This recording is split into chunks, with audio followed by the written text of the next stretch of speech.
We're about to go to war with the fungus that's eating this house alive, and we're about to get into it right now.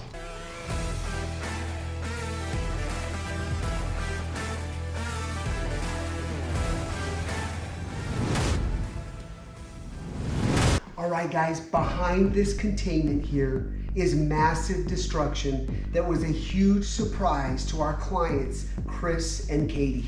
It all started when they planned for a bathroom remodel, and when the remodel company came out to start the demolition, they discovered this. They first discovered black mold, so they thought, oh, we just have a mold issue, so we'll bring in a mold remediation company. They came out, they followed a mold remediation protocol, they built up the containments, they started demoing, and one of the mold mitigators went underneath that bathroom, and to their surprise was a massive fungus that was just literally taking over. The remediation company says, you've got way more than what we can handle. You're gonna have to call a company that can really deal with this fungus and identify the root cause. And that's when they called us. And we're gonna take you along this journey and let you know step by step on how to detect it, the investigative work, how to treat it, and the end-all solution.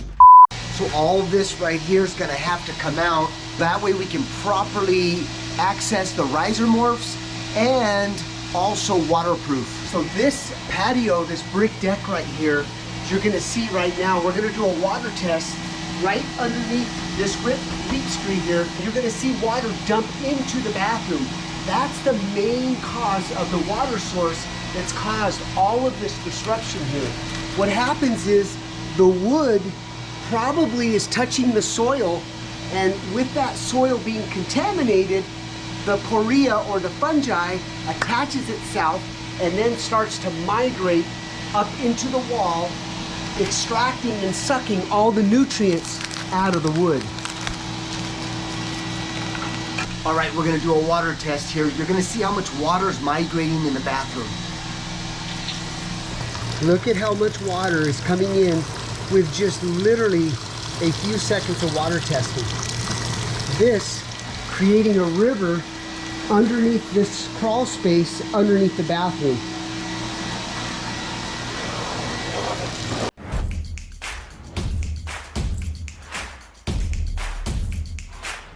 This wall right here needs to completely come out. So we need before we remove this, we need a supporting.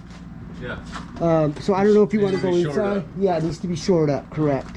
Poria always comes from the exterior. So leaks that are causing a lot of saturation in dirt causes this problem. You can see it's really tight under here. Let's see if we can get, that's where the bathrooms are.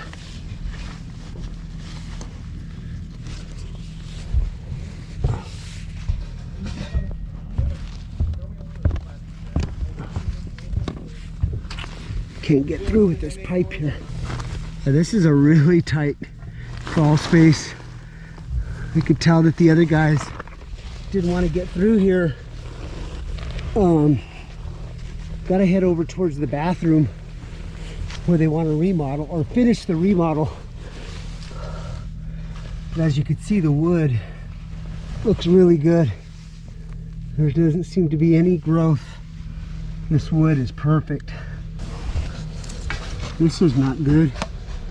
This gas valve. Look at that gas valve, it's taped off. They should have capped out. A lot of plumbers fail. They're just leaving a valve like that. And that gas valve, if that ever leaks, that can release gas fumes into the home, causing a massive issue there. This is the problem right here, you guys. Whoever built this home, they have the wood going right into the soil. That's the last thing you want, because a fungi like this will attach itself and then start to creep up the wall like this and cause this type of devastation.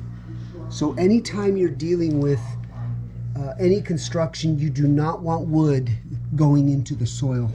You can see Look at how it's just disintegrating. The fungus is just eating this plywood up to the point where I could just tear it to pieces with my hand.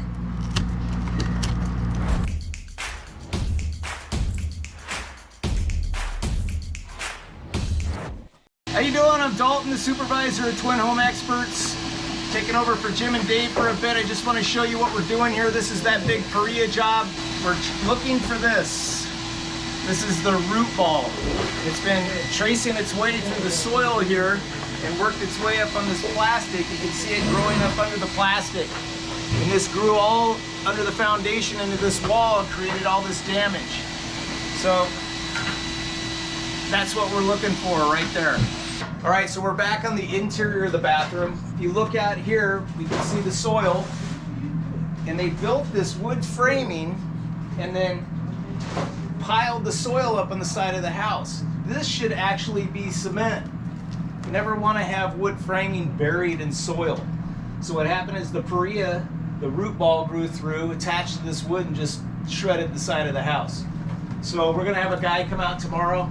He's gonna tear this out and shore this up so that we can put a cement foundation in. That way, it's completely protected from the Perea growing through and attaching to that wood. All right, let's go back to Jim and Dave.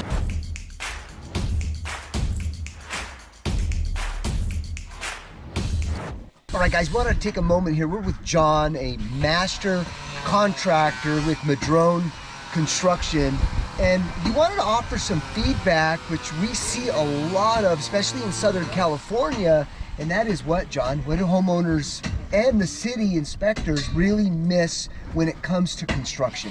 Well, I think we should have all subfloor situations or anything, make sure that's pressure treated lumber, and also to make sure beginning grade should be put at a higher level so that drainage is really no issue. Yeah, that's what we're seeing a lot too, John, is you know, that's one thing to have the existing build, but when you have a failed drainage system that is not working properly, or they don't have it at all, you're just going to get all that water continue to soak up into the materials. That's correct, that's correct. Okay. Thanks for your time today, John. Appreciate it. No Appreciate problem. it. Not a bad place to work. All right, guys, so during our investigation, we're right above the garage and we found a whole different problem with the garage. So we're gonna open up the ceiling down below and we're gonna run some water tests to determine if there's any leaks coming from the siding or these steps.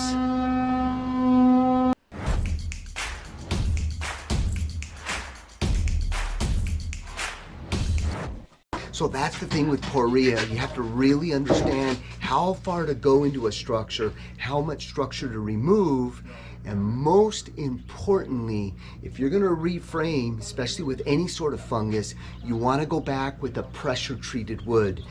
We're really finding out that the fungus really gravitates to more of a normal wood versus a pressure treated wood. So it's a great tip when you're dealing with fungus.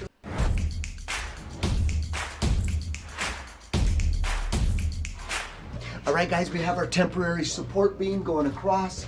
We tied it into the existing home, and we're gonna go ahead and leave this post here and leave a portion of the concrete so that can support this portion of the roof line as well. Now we're ready to remove this plywood and remove the entire interior wall of both sides of the bathroom.